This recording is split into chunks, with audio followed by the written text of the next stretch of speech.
மாண்புமிகு பறை. இந்த தலைப்பே ரொம்ப அருமையான தலைப்பு. எம்ஜிஆர் அவர்கள் நிறைய படத்துல அவருடைய பட தலைப்புகள்லாம் பார்த்தீங்கன்னா சாதாரண தொழிலாளர்களை பற்றி தான் இருக்கும். ரிக்ஷாக்காரன், பட ஓட்டி, தொழிலாளி, விவசாயி இப்படின்னு தான் இருக்கும். தலைவன் ஒரு படம் எம்ஜிஆர் படம் வந்துச்சு, அது சரியா ஓடல. காரணம், அவர் எளிமையான மக்களுக்கான படங்களை நடிச்சு கொடுத்தவர் புரட்சி மக்கள் திலகம் எம்ஜிஆர் அவர்கள். அவருடைய பட தலைப்பும் இந்த பட தலைப்பும் ஏறக்குறைய ஒன்று. மாண்புமிகு என்பது அரசியல் வார்த்தை, பறை என்பது ஒரு இசைக்கருவி. எம்ஜிஆருடைய படத்துல நாடோடி மன்னன், நாடோடிங்கிறவன் ஊர் முழுது சுத்திக்கிட்டு இருக்கிறவன், மன்னன் என்கிறது உயர்ந்த ஸ்தானத்தில் இருக்கவங்க. இந்த மாண்புமிகு பறை, இந்த ரெண்டையும் சேர்த்து பறை இசைக்கு ஒரு மிகப்பெரிய அந்தஸ்தை கொடுத்த படத்தினுடைய தயாரிப்பாளர் சுபா, அப்புறம் அவங்க சுரேஷ்ராம், அவங்க ரெண்டு பேருக்கும் பிரான்ஸ்ல இருந்து இந்த படத்தை ரொம்ப அருமையா தயாரிச்சு கொடுத்ததுக்காக நன்றி சொல்லி, இந்த இயக்குனர் பாருங்க, அவர் அப்படியே பரபரப்பா தான் இருக்காரு. என்னை கூப்பிடுறப்ப கூட, வணக்கம் சார், 18ஆம் தேதி வந்துருங்க சார் அப்படின்ட்டு அழைப்புதல் கொடுக்கறதுக்கே இவ்வளோ பரபரப்பா இருக்காரு. படம் டைரக்ட் பண்றப்ப எப்படி இருந்திருப்பாருன்னு யோசிக்கிறேன் நான். அப்படிப்பட்ட ஒரு சுறுசுறுப்பான ஒரு தம்பி விஜய் சுகுமாரன், அவருடைய இயக்கத்தில் இந்த படம் வந்திருக்குது. ரொம்ப சந்தோஷம். நம்ம மேடையில் உட்காந்துருக்க ஒவ்வொருத்தரை பற்றியும் தனித்தனியாக பேசணும்னு ஆசை. அவர் ஜானி மாஸ்டர் இங்கே வந்தோன்னே சலோமியா பாட்டுக்கு ஆடி அவர் தொடங்கி வச்ச வைப்பு தான் இன்னும் அப்படியே மேடையில் வைப்ரேஷன் அப்படியே இருக்கு. அதற்கு முன்னாடி நம்ம வேலு ஆசான் பார்த்தீங்கன்னா, எனக்கு தெரிஞ்ச ஒரு கலைஞர் கூட்டத்தில் இருக்க அவ்வளவு பேரையும் தன் பக்கம் கவர்ந்து தனக்காக கைதட்ட வச்ச ஒரு அற்புதமான ஒரு வாத்தியார். அவர் ஒரு 5 நிமிஷத்துல எவ்வளவு பெரிய மேட்டரை பண்ணிட்டாருன்ட்டு ரொம்ப சந்தோஷப்பட்டேன். அதே மாதிரி நம்ம கணேஷ் பாபு சாரு, அவர் என்னுடைய ரசிகருங்கும் போது ரொம்ப சந்தோஷம். நம்ம அன்பு தம்பி ஸ்ரீகாந்த் தேவாவுக்கு தேசிய விருது வாங்கி கொடுத்துருக்காரு. ஸ்ரீகாந்த் தேவாவோட பாட்டெல்லாம் கேட்டாலே இந்த ஒரு மாதிரி இந்த கோமா ஸ்டேஜில் இருக்கவங்க கூட அந்த இதெல்லாம் பிச்சு போட்டு இந்த வர்றேன் அப்படிங்கிற மாதிரி இருக்கு. அந்த பம்பர கண்ணாலைங்கிற பாட்டு சந்திரபாபு ஐயா பாடினது, அதை இவர் பாணிக்கு மாத்தி எப்படி ஒரு வைப்போட கொடுத்தாரு. பம்பர கண்ணாலே காதல் சங்கதி சொன்னாலே அப்படின்னு பரபரப்பா ஆக்கி, அவர் எப்பயுமே ஒரு மெஷின் மாதிரி இயங்கிக்கிட்டு இருக்கிற ஒரு அருமையான இசையமைப்பாளர். அவர் இருக்கிற இடம் பூரா அப்படியே வைப்ரேஷனோட இருக்கும். அப்படிப்பட்ட ஒரு நல்ல இசையமைப்பாளர். அதே மாதிரி நம்ம முரளி சார், அவருடைய குரலுக்கு நாங்கள்லாம் மிகப்பெரிய ரசிகர். இப்படி மேடையில் எல்லாரும் இந்த மாதிரி ஹீரோயின் பார்த்தீங்கன்னா, நம்ம பல படங்களில் ஹீரோயின்லாம் பேசி கேட்டிருக்கோம். சீவாமந்த் அப்படியே ஃபுல் ஹேரோட தான் வருவாங்க.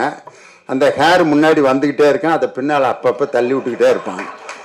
நான் இந்த படத்தில் நடித்தது எதுக்குன்னா அந்த ஹேர் இங்கே வந்துடும், அப்புறம் அப்படியே பின்னால் தள்ளி விட்டு நான் அதை பேசாமல் இழுத்து ரப்பர் பேண்ட் போட்டு பேசாமல் இருந்திருக்கலாம். ஒவ்வொரு வாக்கியத்துக்கும் அதை ஏன் இப்படி பின்னாடி தான், அது ஒரு ஃபேஷன் ஆகிப்போச்சு. ஆனால் நம்ம காயத்ரி ரமா எவ்வளோ அழகாக ஒரு தமிழ் பொண்ணு மாதிரி ஜடை பின்னி கிளிப் வச்சு அந்த வேலையே இல்லாமல் அவங்க பேசின தமிழும் ரொம்ப அழகாக இருந்துச்சு. கிளைமேக்ஸில் ரொம்ப அருமையாக நடிச்சிருக்காங்கன்னு சொன்னாங்க. என் பையன் நடித்த படத்துக்கு நானே பேசுறது எப்படின்னா, என் மகன் என் கிளாஸில் இருக்கான், அவன் பேப்பரை நான் திருத்துறப்ப எப்படி இருந்திருக்கேன் யோசனை பண்ணி பாருங்க. அவன் என்ன எழுதினாலும் மார்க் போட்டு தான் ஆகணும். காரணம், இதே மாதிரி தான் ஒரு அப்பா தன்னுடைய மகன் பேப்பரை திருத்திக்கிட்டு இருக்காரு. தமிழ் வாத்தியார் அவர் என் பக்கத்தில் உட்காந்து திருத்திக்கிட்டு இருக்காரு. மாத்திரை என்றால் என்ன அப்படின்னு இலக்கணத்தில் ஒன்று இருக்கு. எழுத்தினுடைய அந்த டைமிங், இக் அப்படிங்கிறது அரை மாத்திரை, காங்கிறது ஒரு மாத்திரை, காங்கிறது 2 மாத்திரை அப்படிம்பாங்க. அதை சொல்லி எழுதணும். மாத்திரை என்றால் என்ன, எடுத்துக்காட்டுகளுடன் விளக்குக. அவன் மறந்துட்டான் படித்ததை, அவனுக்கு தெரிஞ்ச மாத்திரை எழுதியிருக்கான். மாத்திரை என்பது நோய் வந்தால் கொடுக்கப்படும் ஒரு வில்லை. இது அரசாங்க மருத்துவமனையில் இலவசமாக கிடைக்கும். மெடிக்கல் ஸ்டோரியில காசு கொடுத்தால் தான் கொடுப்பார்கள். அரசாங்க மருத்துவமனையில் கொடுக்கப்படும் மாத்திரையில் தானா ஆனா என்று எழுதி இருக்கும். இதுதான் மாத்திரை அப்படின்னு எழுதிட்டான். ஆனா உண்மையிலே அவனுக்கு மார்க் கொடுத்து தான் ஆகணும். தமிழ் இலக்கணத்தில் மாத்திரை என்றால் என்னன்னா கேட்டிருந்தாங்க, இல்ல மாத்திரன்னு கேட்டிருந்தான், எழுதியிருந்தான். பெத்த அப்பே ரைட்டு போட்டு மார்க்க போட்டான் 5க்கு 5. இப்ப என் பையன் நடிச்ச படத்துக்கு நானே போய் பாராட்டி பேசுறது அவ்வளவு நல்லா இருக்காது. ஆனா இருந்தாலும் ஒரு பேச்சாளருங்கிற முறையில என்னை கூட்டு வந்து ரொம்ப அருமையா இந்த நிகழ்ச்சிக்கு வந்து என் முன்னாடியே பேசினாரு. ரொம்ப சந்தோஷம். இந்த 2 அப்பா அம்மா இன்னைக்கு மேடையில் ஒன்னா இருக்கான். நானு, என் பையன் தேவா ஐயா, அவருடைய சன்னு, 2 தலைமுறையும் ஒரே இடத்துல சந்திச்சது ரொம்ப சந்தோஷம். நம்ம தேனிசை தென்றல் தேவா சாரு எங்க குடும்பத்துல ரொம்ப ஒண்ணுக்குள்ள ஒண்ணு. காரணம் அவரோட பாட்டை சொல்லிதான் பயங்கர பட்டிமன்றத்துல ஹிட் ஆனோம்.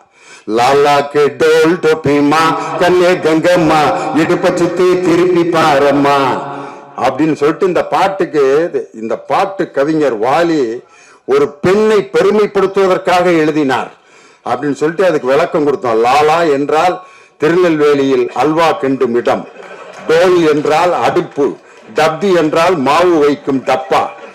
இப்படி அல்வா அடுப்பில வேலை செய்யும் கங்கம்மா என்ற பெண்ணே, உன்னுடைய இடுப்பை அடிக்கடி திருப்பிப்பார், ஏனென்றால் ஸ்டவ்விலிருந்து தீ உன் சேலையில் பற்றிவிடக் கூடும் என்பதற்காகத்தான் கவிஞர் வாலி லாலாக்கு டோல் டோப்பிமா கண்ணே கங்கம்மா இடுப்பு சுத்தி திருப்பி பாரம்மா என்று எழுதியவன் நோக்கம் இதுதான் அப்படின்னு சொன்னோம்னா எல்லாரும் உண்மையா வாலி வந்து என்னை பார்த்துட்டு கண்ணீர் விட்டு அழுதுட்டாரு. சத்தியமா நான் இப்படி நினைச்சு எழுதவே இல்லடா, ஏன்டா இப்படி ஒவ்வொரு பாட்டுக்கும் இப்படி அர்த்தம் சொல்லி உசுரை வாங்குறீங்க அப்படின்னாரு.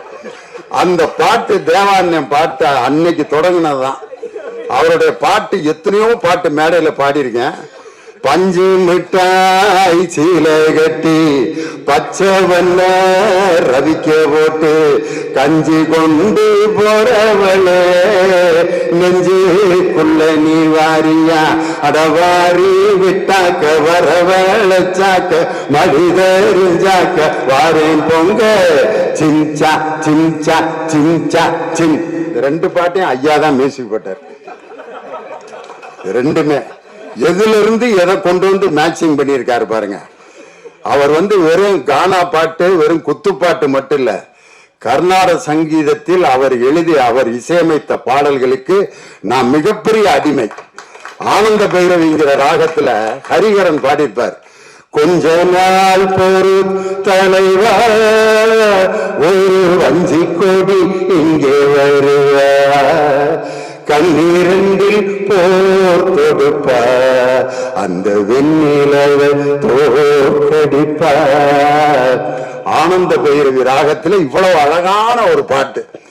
பாட்ஷா படத்துல அந்த பாட்டு வர்ற சீன் இருக்கும் பாருங்க. ரஜினி சார் வந்து அந்த மெடிக்கல் காலேஜ் இடம் கொடுக்குறவன்ட்ட எனக்கு என்ன ஒரு பேர் இருக்கு காதுல போய் சொல்லுவாரு, பாட்ஷா அப்படின்னாரு.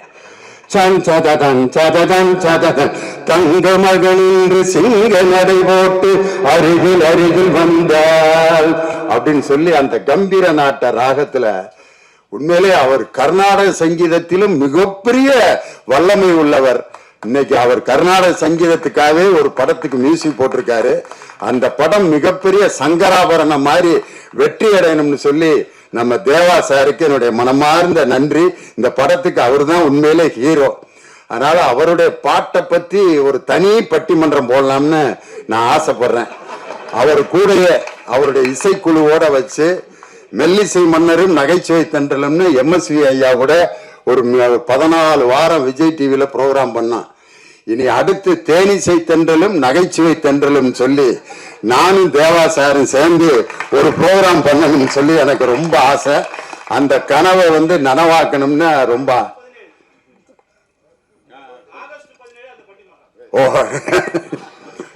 அது மாதிரி அவர் இன்னைக்கு மேடையில் இருந்தது ஒரு பெரிய சந்தோஷம்.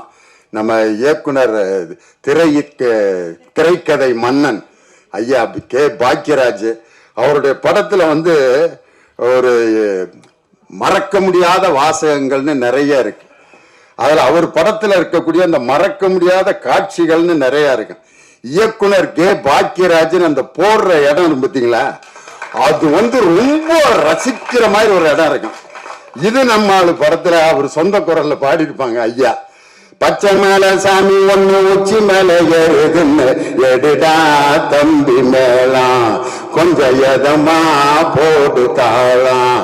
கோயிலுக்கு சாமி கும்பிட போவாங்க. அப்ப இவருக்கு சாமி வரவே வராது. சாமி வருது சாமி வருது சாமி வருதுன்னு ஆடுறா அப்படிம்பாங்க. ஆடவே மாட்டோம். வரல வராம ஆடுறது வரலடா சாமி அப்படின்னு பின்னால ஒரு ஊசியை வச்சு பேக்ல ஒரு குத்து விடுவாங்க. சாமி வந்துருச்சு சாமி வந்துருச்சு சாமி வந்துருச்சுட்டு அந்த ஊசி குத்தி அவரு ஆடணுன்னா சாமி வந்துருச்சுன்னா எல்லாரும் கும்பிட ஆரம்பிப்பாங்க. இயக்கம் கே பாக்கியராஜ் அப்படின்னு போடுவாரு. ஒவ்வொரு படத்துலயும் அந்த இடம் ரொம்ப பவர்ஃபுல்லா இருக்கும். இன்னொரு படத்துல ஒருத்தன் வண்டியில நிறைய பாரம் ஏற்றி இழுத்துட்டு வருவான். அவன் ரொம்ப கஷ்டப்பட்டு இழுத்துட்டு வர்றதை பார்த்துட்டு இவரும் சேர்ந்து இழுக்கிறேன்ட்டு அப்படி இழுப்பாரு. அந்த வண்டி லோடு இந்த பக்கம் இறங்கினா இவரு மட்டும் மேல அப்படியே தொங்கிட்டே இருப்பாரு. அப்ப போடுவாரு இயக்கம் கே பாக்கியராஜ். ஒரு தன்னுடைய பேரை அந்த போடுறதுல கூட ஒரு அற்புதமான ரசனையை கொடுத்த ஒரு மாபெரும் திரைக்கதை மன்னன் எங்க ஐயா கே பாக்கியராஜ் இந்த படத்துக்கு வாழ்த்து சொன்னது பெரிய சந்தோஷம். அதே மாதிரி பெரிய பெரிய தலைவர்களை எல்லாம் பேட்டி எடுக்க ஒரு பத்திரிகை நிருபர் போனாரு. அந்த தலைவர்கள் எல்லாம் தூங்கி விட்டார்கள். ஆனா 12 மணிக்கு ஒரு தலைவர்கிட்ட போறாரு. ஆனா அவர்கிட்ட 10 மணிக்கே வர்றேன்னு சொல்லியிருந்தாரு. ஆனா 12 மணிக்கு அந்த நிருபர் போறாரு. அந்த தலைவர் உட்கார்ந்து எழுதிக்கிட்டு இருக்காரு. அப்ப நான் 10 மணிக்கு வர்றேன்னு சொன்னேன், 12 மணிக்கு வர்றேன், இன்னமும் முழிச்சிருக்கீங்களே அப்படின்னு சொன்னோன்னு அந்த தலைவன் சொன்னான், என் மக்கள் இன்னும் உறக்கத்தில் இருக்கிறார்கள், அவர்கள் விழிக்கவில்லை, அவர்கள் விழிக்கும் வரை நானும் விழித்துக் கொண்டேதான் இருப்பேன் என்று சொன்ன ஒரு தலைவர் யார் என்றால் இந்திய அரசியலமைப்பு சட்டத்தை உருவாக்கிய சட்ட மாமேதை B.R. அம்பேத்கர் அவர்கள் தான். இன்னைக்கு சாதாரண சமூக நீதிக்காக உழைத்து கொண்டிருக்கக்கூடிய ஒரு மாபெரும் நான் மிகவும் நேசிக்கக்கூடிய என் அருமை சகோதரர் எழுச்சி தமிழர் தொல் திருமா அவர்கள் இந்த நிகழ்ச்சிக்கு வருகை தந்து இந்த இசை வெளியீட்டுக்கு வருகை தந்தது ரொம்ப எங்களுக்கெல்லாம் மிகப்பெரிய பெருமை. இந்த நிகழ்ச்சிக்கு வருகை இந்த அன்பு சகோதரர் வன்னி அரசு உள்ளிட்ட எல்லாருக்கும் என்னுடைய வணக்கத்தை சொல்லி ஒரே ஒரு கம்பேரிசன் மட்டும். அதாவது 2 விதமான கருவிகள் இருக்கான். நின்று வாசித்தோம்னா அதுக்கு பேர் நையாண்டி மேளம்பான், உட்காந்து அடிச்சோம்னா அதுக்கு பேர் தவில். அவர் பெரிய வித்வான். இவர் குச்சியை வச்சுட்டு டண்டக்கன் டண்டக்கன் டண்டக்கன் டண்டக்கன் அடிப்பாரு. அவர் நையாண்டி மேளம் அவருக்கு பேரு. அதே மேடையில உட்காந்து தாக்கிட்ட தாக்கிட்ட தாக்கிட்ட தாக்கிட்டன்னு அடிச்சா ஆஹா பெரிய வித்வான்றா தவில் வித்வான் அப்படிம்பாங்க. அதே மாதிரி நாயனம் கீழே நின்று கரகாட்டத்துக்கு ஓதுவாரு, அதுக்கு பேரு நாயனம்பாங்க. அதே மேடையில உட்காந்து நாதோஸ்வர வித்வான் அவருக்கு பேரு. நின்று வாசிச்சா அவர் நையாண்டி மேளம் நாயனா. ஆனா உட்காந்து வாசித்தா அதுக்கே இன்னொரு பேரு. அதே மாதிரிதான் இந்த தப்பாட்டத்தை உட்காந்து நீங்க வாசிக்க முடியுமா? யாராவது ஐயாட்ட கேட்கிறேன், உட்காந்து அடிக்க முடியுமா? ஐயா முடியவே முடியாது. அதுக்கு ஒரு எனர்ஜி இல்லாம தப்பாட்டத்தை யாராலும் வாசிக்கவே முடியாது. ஐயா இப்படி வாசிக்கிட்டே இருந்தது, திடீர்னு இப்படி ஒரு மூவ்மெண்ட் கொடுத்தாரு பாருங்க, கூட்டமே அப்படியே லேசா அப்படியே அவரு கூட அப்படியே ஆடிச்சு. அதே மாதிரி நம்ம ஆழி இசைக்குழு அடாடாடா பெர்ஃபார்மன்ஸ். உண்மையிலே அந்த தப்பாட்டத்துக்குன்னு ஒரு யூனிஃபார்ம் இருக்கான். ஆனா எல்லாம் ஜீன்ஸ் பேண்ட் டிஷர்ட் போட்டு நார்த் ஸ்டார் ஷூ போட்டு அவங்க வாசித்த அந்த அழகு கலை ரொம்ப அந்த எழிலுக்கு என்னுடைய மனமார்ந்த வாழ்த்துக்களும் பாராட்டுக்கலாம். அதனால இந்த நிகழ்ச்சிக்கு வருகை தந்து இந்த அருமையான இசை நிகழ்ச்சியில தப்பாட்டங்கிறது எல்லா இடத்துலயும் இந்த தப்பு இசை வந்துகிட்டே இருக்கும். இளையராஜா சார் புன்னகை மன்னன் படத்துல ஒரு பாட்டு போட்டிருப்பாரு, ரேவதி டான்ஸ் ஆடி இருப்பாங்க. கவிதை கேளுங்கள் கருவில் பிறந்தது ராகம், நடனம் பாருங்கள் இதுவும் ஒரு வகை ராகம். அதுல இடையில வரும் தப்பாட்டம், ஜகன ஜகன ஜம் ஜம் தக ஜகன ஜகன ஜம், ஜகன ஜகன ஜம் ஜம் தக ஜகன ஜகன ஜம், ஜகன ஜகன ஜம் ஜம் தக ஜகன ஜகன ஜம், ஜகன ஜகன ஜம் ஜம் தக ஜகன ஜகன ஜம். ஆனா அதுல ரேவதி பரதநாட்டியம் ஆடுவாங்க. ஆனா இது உண்மையிலே இது எங்கிருந்து பிறந்தது என்றால் ஒரு தப்பு, அதாவது பறை இசையிலிருந்து கிளம்பியதுதான் இந்த அருமையான தாளம், ஜதி எல்லாமே. அதே மாதிரி இன்னொரு படத்துல ராமராஜன் ஐயா பாடுறப்ப ஒரு காதல் பாட்டுல ஜிஞ்சனக்கு ஜனக்கு நான் சொல்லி தரேன் கணக்கு, மனைவி கிட்ட கணக்கு சொல்றதுக்கு கூட ஜிஞ்சனக்கு ஜனக்கு தான். அது கூட பாருங்க, அதுக்கு பேர் காதல் பறை, ஜிஞ்சனக்கு ஜனக்கு நான் சொல்லி தர்றேன் கணக்கு அப்படின்னு. அதனால எல்லா பாடல்களிலும் இந்த பறை இசை என்பது மனிதன், தமிழன் என்ற மனிதன் தோன்றிய அந்த காலகட்டத்திலே தோன்றிய முதல் இசை எது என்றால் அது பறை இசைதான் என்பதற்கு இதுதான் எடுத்துக்காட்டு. அதனாலதான் திருக்குறள்ல குழல் இனிது யாழ் இனிது அப்படின்ற குழல் யாழ் ரெண்டுலையும் பாருங்க சிறப்பு ரகரம் இருக்கும். முழவு அப்படிங்கிற வார்த்தையிலே சிறப்பு ரகரம் இருக்கும். இந்த மூன்று கருவிகளும் பாருங்க, குழல்ங்கிறது ஊதுற கருவி, யாழ்ங்கிறது கம்பி கருவி, முழவுங்கிறது தோல் கருவி. இந்த மூணுலையும் தமிழுக்கு வரக்கூடிய சிறப்பு ரகரம் இருக்கு அப்படின்னு சொன்னா, இசையின் மூல ஆதார மொழி எது என்று சொன்னால் குழல் இனிது யாழ் இனிது என்று வள்ளுவரே எழுதியிருக்காருனா, 2000 ஆண்டுகளுக்கு முன்பே இசையில் தோன்றிய இனம் தமிழ் இனம்தான்.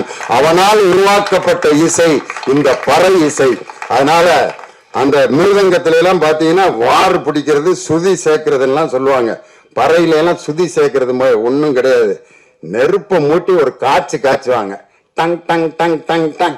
இன்னைக்கு பனியில இருந்தனால தண்டக தண்டக தண்டக எழிலோட இது ரொம்ப ஒரு நெருப்புல மட்டும் காய்ச்சி இருந்தா இன்னைக்கு இந்த இடமே அப்படி அதிர்வு இருந்திருக்கும். அதுல அந்த வார் பிடிக்கிறதுங்கிறத தில்லான மோனம்பால் படத்துல நாயேஸ் பாத்தீங்கன்னா அதுல சவுடால் வைத்தியா நடிச்சிருப்பாரு. ஏன்டா அம்பே சண்முகம் சொல்றான், மகாராஜா ஓதுறது கூப்பிடுறாரு வர்றாரா, ஏண்டிமா மகனா இங்க மகாராஜா கூப்பிட்டு வந்துட்டு இருக்காரா அப்படின்னு பேசிட்டே இருப்பாரு. அப்ப பாலையா சொல்லுவாரு, இந்த நரம்பு புயலை வார் புட்டுச்சா எல்லாம் சரியா போயிரும்டா அப்படின்பாரு. அந்த நாயேச நரம்பு புயலை வார் புடிச்சாம்பார். அந்த மிருதங்கத்துல சுருதி சேர்க்கிறதுன்னு ஒரு இடம் இருக்கு. ஆனா பறை இசைக்கு அப்படிலாம் இல்லை. மக்களுடைய எண்ணங்களிலும் மகிழ்ச்சியிலும் ஒவ்வொரு விஷயத்திலும் உருவானது இந்த பறை இசை. விலங்குகளிடமிருந்து தன்னை காப்பாற்றுவதற்காகவும் மற்றவர்களுக்கு செய்திகளை அறிவிப்பதற்காகவும் உருவாக்கப்பட்ட இசை இந்த பறை இசை. எங்க ஊர்ல இந்த பறை இசை எப்படி பயன்படுத்தினாங்கன்னா, 2 குரூப் கடையில திருவிழாவில் சண்டை வந்துருச்சு. அடிச்சு கொல்லாம விட மாட்டான் கத்திக்கிட்டு இருக்கான். அவங்க எங்க ஊர் நாட்டம்காரர் வந்தாரு. எப்படி அவங்கள ஸ்டாப் பண்றதுன்னு பறை இசை கலைஞர்கள் ஒரு 50 பேர் 20 பேர் இருந்தாங்க. வாங்க ஜிஎன் வேலுச்சாமி குரூப், அவங்க வந்து சப்பரத்துல வாசிக்கிறதுக்காக வந்திருக்காங்க. இங்க வாங்க, இந்த 2 பேத்துக்கு இடையில அடிங்க எல்லாரும் அப்படின்னு. இவன் பேசுறது அவனுக்கு கேட்கல, அவன் பேசுறது இவனுக்கு கேட்கல. கேட்டா தானே திருப்பி சண்டை போடுவேன். அடிச்ச அடியில இவன் பேசுறது அவனுக்கு கேட்கல, அவன் பேசுறது இவனுக்கு. சண்டை முடிச்சுட்டு அவன் பாட்டுக்கு போயிட்டான்.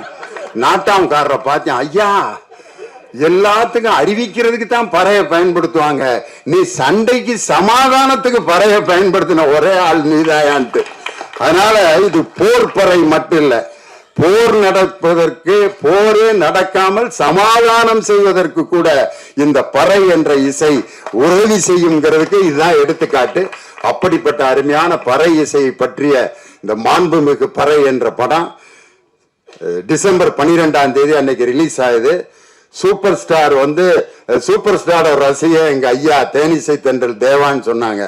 நான் அதை மாத்தி சொல்றேன், சூப்பர் ஸ்டாரோட ரசிகன் ஐயா இல்ல, தேவாவோட ரசிகன் சூப்பர் ஸ்டார் ரஜினிகாந்த். காரணம், அவருடைய தேவாதி தேவா அப்படிங்கிற அந்த நிகழ்ச்சிக்கு அவர் வருகை தந்து அந்த தஞ்சாவூர் மண்ணை எடுத்துங்கிற பாட்டை அந்த சிங்கப்பூர் அதிபர், நான் சாகும் போது இந்த பாட்டை போட்டுட்டு தான் நான் என்னுடைய பாடியை அடக்கம் பண்ணணும்னு சொல்ற அளவுக்கு ஒரு சிங்கப்பூர் அதிபர் இறக்கும் போது கூட தேவான்யம் பாட்டை இறந்த பிறகு கூட கேட்டு தான் அடக்கம் போயிருக்காருன்னா எப்படிப்பட்ட ரசிகர்கள் எல்லாம் அவர் இந்த உலகம் முழுவதும் சம்பாதித்து இருக்கிறார் அப்படிங்கிறத பார்த்துட்டு, அவர்தான் இந்த படத்தினுடைய, என் மகனை விட அவர்தான் இந்த படத்தினுடைய கதாநாயகன் என்று சொல்லி இந்த நல்ல வாய்ப்பை கொடுத்த எல்லோருக்கும் என்னுடைய வணக்கத்தை சொல்லி, எங்களுடைய அழைப்பை ஏற்று வருகை தந்த எங்கள் அன்பு சகோதரர் எழுச்சி தமிழர், இந்தியா அப்படிங்கிற அந்த கூட்டணியில் இந்தியாங்கிற அந்த இந்துல மேல இருக்கிற ஒரு புள்ளி இருக்கு பாருங்க, அந்த புள்ளி தான் என் அருமை சகோதரர் திருமா அவர்கள். அந்த புள்ளி எடுத்துட்டா இனதியான் மாறிடும். அதனால இந்தியாங்கிற அந்த வார்த்தையில் இருக்கும் புள்ளிதான் என் அருமை சகோதரர். கருப்பு, சிவப்பு, நீலம் மூன்றும் சேர்ந்து இந்த இந்தியாவில் சமூக நீதியை கொண்டு வரும் என்ற ஆழ்ந்த நம்பிக்கையில் எங்கள் அருமை சகோதரர் திருமா அவர்களை இந்த நிகழ்ச்சிக்கு வருகை வந்ததற்காக பலமுறை அவருக்கு எங்கள் குடும்பத்தின் சார்பாக, இந்த டீம் சார்பாக நன்றி சொல்லி உங்களிடமிருந்து விடைபெறுகிறேன். நன்றி, வணக்கம். Thank you sir.